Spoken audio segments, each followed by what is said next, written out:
ఎలాంటి అనారోగ్యమైన దేవుడు విడుదలనివ్వగలడు. ఎలాంటి సమస్య నుంచి అయినా దేవుడు విడుదలనివ్వగలడు.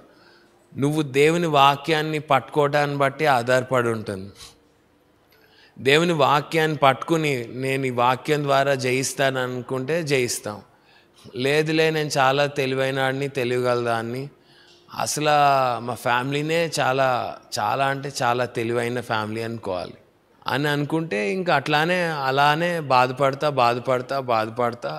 బాధతోనే క్షీణించిపోతూ ఉంటాం. ఎంత శ్రమ వచ్చినా దేవుని పట్టుకోవాల్సింది దేవుని వాక్యాన్ని.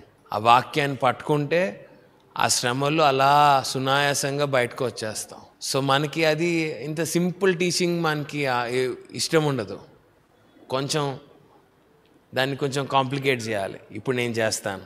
శ్రమ వచ్చిందా, 1000 బైబిల్ పంచిపెట్టండి, అదైనా పర్వాలేదు, అది కూడా పర్వాలేదు.